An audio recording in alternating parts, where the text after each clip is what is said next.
Hi, boys and girls. We're going to read the next chapter of Magic Bone. We were ready for chapter 6, and I thought Peyton would want to hear the next chapter, but she was too lazy taking her nap, so I just came to her. So we're going to sit here and read, and maybe she'll listen to the story. All right, where we left off, poor Sparky is in London, and he is where? In the pound. Not a happy place for the dogs. So he's in the pound and he met some not so nice friends yesterday. Do you remember the Bulldog boys? And little Watson. So Sparky's feeling pretty scared. I asked you yesterday if you knew a word that might describe how Sparky was feeling. Let's see what happens today in chapter 6.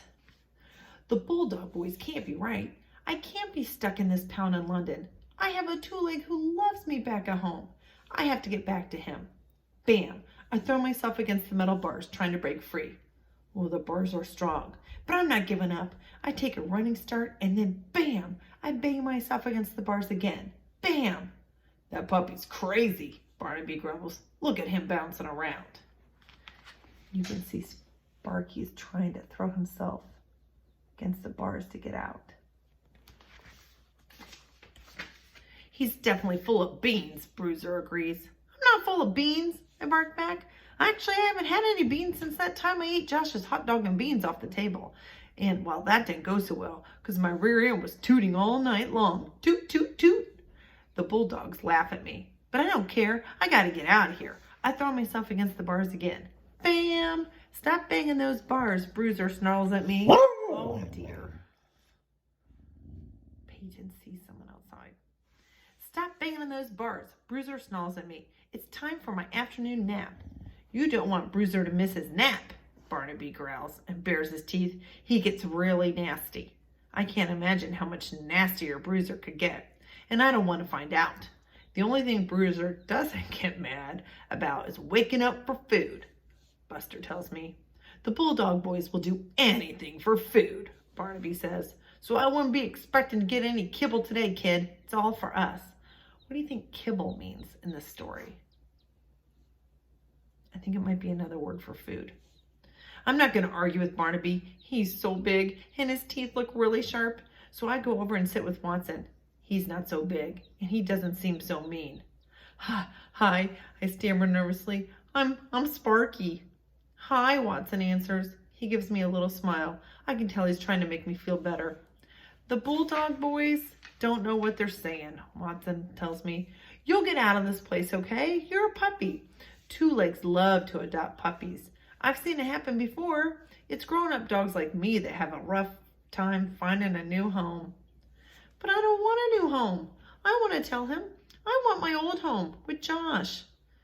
I don't know about that, kid, Watson tells me. Once a two-leg drops you off at the pound, he usually doesn't want you back. I shake my head so hard it feels as if my eyes are going to fall out. Josh didn't bring me here. It was that Bone. Watson gives me a funny look. That's what you said before, but that doesn't make any sense. Yes, the Bone brought me to London, I explain. But a two-leg brought me to this place. A Bone brought you to London? Watson repeats. I don't think he believes me.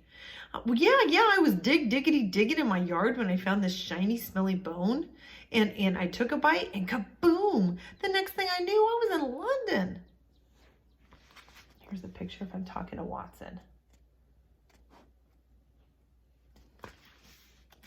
Watson scratches his head with his back paw. A magic bone, he says slowly. I've heard of chicken bones and turkey bones and steak bones, but never a magic bone. Are you sure that's what happened? I nod. Watson scratches his ear. Well, he says slowly, it seems to me that if that bone is what brought you here, it's probably the only thing that will take you back. Oh, my tail thinks that makes sense and it starts wagging wildly. Yes, I yelp excitedly. All I need to do is go get my bone and take a bite. That makes my tail droop. But my bone is out there, I tell Watson, and I'm stuck in here. I gotta get out of this place right now.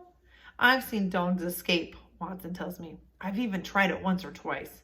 Only trouble is, They'll always find you, and then you end up right back here.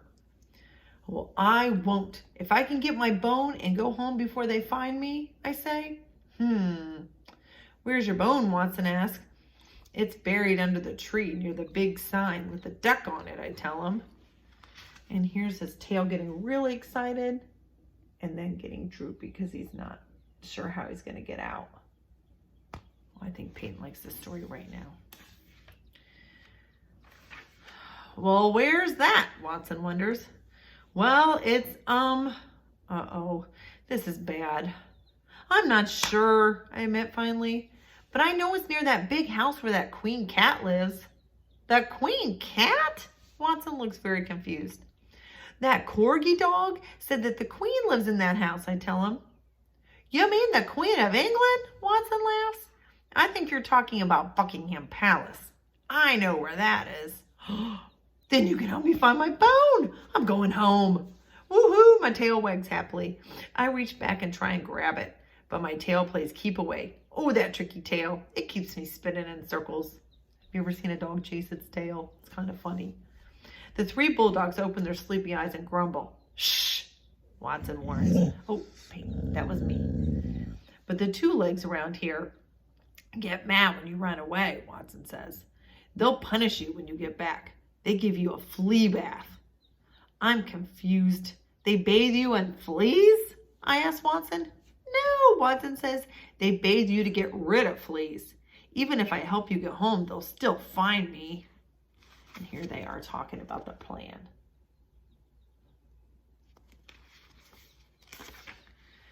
And I'll wind up right back here in the bath. Thinkety think. My brain's getting an idea. Not if you come home with me, I say to Watson excitedly. What are you talking about, he asks. We can both bite the bone, I say, and then we can both go home to Josh. Now it's Watson's turn to get excited. Oh, that's a great idea, he says. Bruiser opens one eye and growls. Sit down and shut up, you two. I know I should listen to Bruiser. After all, he's the meanest dog I've ever seen. But I can't. I'm just too excited to sit and be quiet because Watson and I are going to do something Bruiser, Buster, and Barnaby never will do. We're going to get out of here. We're going home. And here's Bruiser telling them to be quiet. Peyton sees something out the window right now she's looking at. Oh, that is the end of chapter 7. How are they going to get out? What do you think their plan could be? How are they going to get out of the pound? Do you think it'll work? We'll read chapter 7 tomorrow and find out. Have a good afternoon.